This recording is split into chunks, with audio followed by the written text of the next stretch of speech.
नाभिक केंद्र से लेकर उसके अंतिम कोष तक की दूरी को ही मतलब प्रोटॉन का द्रव्यमान इलेक्ट्रॉन के द्रव्यमान से 10,000 गुना ज्यादा होता है। जितना इलेक्ट्रॉन बढ़ेगा उतना ही इसमें नाभिक में प्रोटॉन की संख्या भी बढ़ जाता है। कहने का मतलब बाएं से अगर दाएं जाए आवर्त में तो ये क्या होता है, परमाणु आकार घटता है। परमाणु आकार वर्ग में ऊपर से नीचे आने पर क्या हो, बढ़ता है। ठीक, जय हिंद स्टूडेंट। आज हम बात करने वाले हैं परमाणु त्रिज्या, परमाणु आकार, उसके बाद आयनन ऊर्जा, इलेक्ट्रॉन बंधुता और विद्युत ऋणता होता क्या चीज है। तो हमारे साथ आप इस वीडियो में अंतिम तक जुड़े रहिएगा। ये आपका केमिस्ट्री का आगे का 11th बोले चाहे 12th बोले, और 10वीं का तो है, 10वीं के हिसाब से ही पढ़ा रहा है आपको।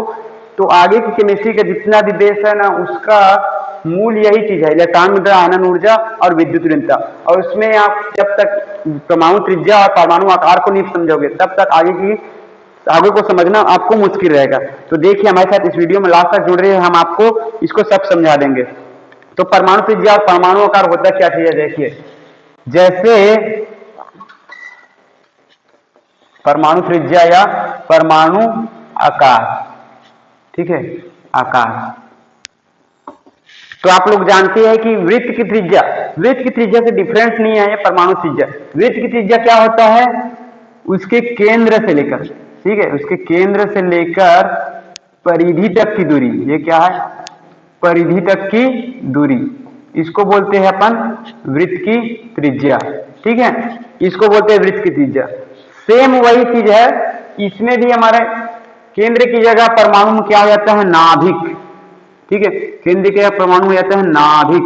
ठीक है, तो नाभिक के केंद्र से लेकर उसके बाह्यतम कोष तक की दूरी, जाहिर सी बात है परमाणु में तो बहुत सारे कोष होते हैं, तो केंद्र की दूरी कहां से कहां तक लिया जाए, कौन से कोष तक लिया जाए।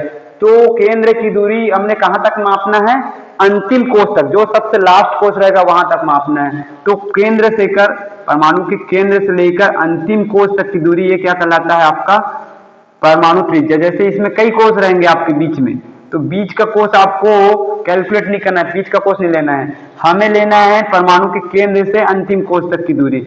ये क्या है आपका अंतिम कोष, ठीक है, अंतिम कोष या कक्षा बोल सकते हैं। ठीक है, ये क्या है, परमाणु का नाभिक। तो नाभिक से लेकर, नाभिक के केंद्र से लेकर परमाणु के नाभिक का केंद्र, परमाणु के नाभिक केंद्र से लेकर उसके अंतिम कोष तक की दूरी को ही परमाणु त्रिज्या कहते हैं। जाहिर सी बात है, अगर परमाणु त्रिज्या बढ़ेगा तो उसका आकार भी बढ़ेगा, परमाणु त्रिज्या घटेगा तो उसका आकार भी घटेगा। देखिए आगे आपको समझाते हैं। जैसे सोडियम में 3 कक्षाएं है, ठीक है। अब इसका अंतिम कक्षा क्या है, तीसरा कक्षा। तो इसका अगर त्रिज्या बोलूं तो ये हो जाएगा आपका केंद्र से लेकर इसके अंतिम कोष की दूरी। ठीक है, मैग्नीशियम में देखिए, इसमें 2 इलेक्ट्रॉन थे, जाहिर से कक्षा की संख्या तो वही है, तो इसकी त्रिज्या हो जाएगी यहां से यहां तक की। ठीक है, इसमें भी परमाणु के केंद्र से लेकर लास्ट तक अंतिम कोष तक की दूरी, 3 ही कक्षाएं है सभी में, इसलिए इनकी त्रिज्याएं एक समान तो नहीं होगा। ठीक है ना, एक समान नहीं होगा। क्यों नहीं होगा, देखिए परमाणु त्रिज्या समझ आएगा ना। ठीक है, परमाणु के नाभिक से, नाभिक के केंद्र से, परमाणु के नाभिक केंद्र से अंतिम कोष की दूरी। अब अंतिम कोष की दूरी है तो जाहिर सी बात है इस टाइप से होगा, आपको दिख रहा है उस टाइप से। बट ये आपको अभी एक समान दिख रहा है, बट एक समान होता नहीं परमाणु त्रिज्या। क्यों, देखिए इसमें आपका कक्षाओं की संख्या तो वही है, 3 कक्षा है, बट आपको ये देख रहे हैं कि इसमें क्या होता है, जब इलेक्ट्रॉन की संख्या बढ़ते जाता है, देखिए बाएं से दाएं जा रहे हैं आप, तो इलेक्ट्रॉन की संख्या बढ़ता जा रहा है। और हम ये भी जानते हैं कि जब इलेक्ट्रॉन की संख्या बढ़ता है उतने ही संख्या में प्रोटॉन की संख्या भी बढ़ता है। ठीक है ना, जितने इलेक्ट्रॉन की संख्या बढ़ता है उतनी संख्या में प्रोटॉन की संख्या बढ़ता है। और इलेक्ट्रॉन पे जो आवेश होता है उतना ही आवेश किस पे होता है, प्रोटॉन पे। मतलब इलेक्ट्रॉन और प्रोटॉन पे आवेश कितना होता है, इलेक्ट्रॉन व प्रोटॉन पे आवेश, प्रोटॉन पे आवेश होता है पर आवेश, ये आवेश होता है आपको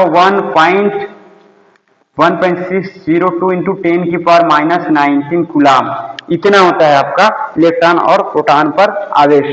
ठीक है, ये चिन्ह में विपरीत होते हैं, बाकी सभी इनका, ये इलेक्ट्रॉन में इसको माइनस लेते हैं, इसको प्रोटॉन को प्लस, और कोई डिफरेंस नहीं है। बट इनका अगर द्रव्यमान देखें तो प्रोटॉन का द्रव्यमान होता है, प्रोटॉन का द्रव्यमान 67 इंटू 10 की पावर माइनस 27 किलोग्राम। और इलेक्ट्रॉन का होता है आपका, इलेक्ट्रॉन का द्रव्यमान देखिए स्टूडेंट, इलेक्ट्रॉन और प्रोटॉन पर आवेश तो सेम रहता है 1.602 इंटू 10 की पावर माइनस 19, ठीक है, इतना कूलम होता है, ठीक है। बट इलेक्ट्रॉन में माइनस लेते हैं इसको, प्रोटॉन पे प्लस, ठीक है। और प्रोटॉन का जो द्रव्यमान है वो रहता है 1.67 इंटू 10 की पावर माइनस 27 kg, और इलेक्ट्रॉन का द्रव्यमान होता है 9.108 इंटू 10 की पावर माइनस 31 kg। मतलब अगर देखा जाए तो आवेश तो सेम है, बट इनका द्रव्यमान में कितना डिफरेंस है, 10 की पावर 4 यानी 10,000, 10 की पावर यानी 10,000 गुना। मतलब प्रोटॉन का द्रव्यमान इलेक्ट्रॉन के द्रव्यमान से 10,000 गुना ज्यादा होता है, देख लीजिए। मतलब 10,000 में 1 रुपए इलेक्ट्रॉन का द्रव्यमान होता है। तो इस तरीके से हम बोल सकते हैं, जाहिर सी बात है 9,999 ग्राम तो यहीं पे है, 9,999 भाग तो ये प्रोटॉन नाभिक में ही है, ठीक है। तो नाभिक, इसका पूरा द्रव्यमान हम नाभिक में ही मान सकते हैं, ठीक है। नाभिक क्यों मानते हैं, इसका पूरा द्रव्यमान नाभिक पे ही केंद्रित रहता है। इलेक्ट्रॉन का द्रव्यमान नगण्य माना जाता है, शून्य माना जाता है, ठीक है। तो इसका द्रव्यमान क्या है, पूरी तरह से द्रव्यमान नाभिक पर केंद्रित है, ठीक है। अब देखिए इसमें परमाणु आकार घटता है या बढ़ता है, इसको देखिए। अब जाहिर सी बात है, देखो इसमें इलेक्ट्रॉनों की संख्या तो बढ़ रहा है, कंटिन्यूसली बढ़ रहा है, उसके साथ जितना इलेक्ट्रॉन बढ़ेगा उतना ही इसमें नाभिक में प्रोटॉन की संख्या भी बढ़ जाता है। और प्रोटॉन क्या है, आवेश तो सेम है दोनों का, लेकिन देखिए प्रोटॉन की संख्या जब यहाँ पे नाभिक में बढ़ता जाता है तो ये क्या करता है, बाहर के इलेक्ट्रॉन को अपनी ओर अट्रैक्ट करता है, क्योंकि प्लस और माइनस चार्ज में एक तरह अट्रैक्शन बल ही लगता है, ठीक है। तो ये माइनस चार्ज वाले इलेक्ट्रॉन को क्या करता है, अपनी ओर आकर्षित कर देता है प्रोटॉन, जिसके कारण इधर बढ़ते जाएंगे वो क्या, संकुचित कक्षा क्या है, संकुचित रहता है, मतलब पास आता है नाभिक के। फिर आगे जाएंगे, 2 इलेक्ट्रॉन आया तो प्रोटॉन भी तो बढ़ा भाई, यहाँ प्रोटॉन जब आ जाएगा तो ये क्या करेगा, फिर इसको खींचने का प्रयास करेगा, ठीक है। 3 इलेक्ट्रॉन आया तो प्रोटॉन भी बढ़ेगा यहाँ पे, फिर उसको संकुचित करके फिर खींच रहा है, तो ये क्या कर कंटिन्यूसली इसका क्या है, आकार कम होते होते है, कम होते है, कम होते रहता है। इसमें 4 इलेक्ट्रॉन आया तो अंदर में 4 प्रोटॉन भी ज्यादा हो गया, ठीक है।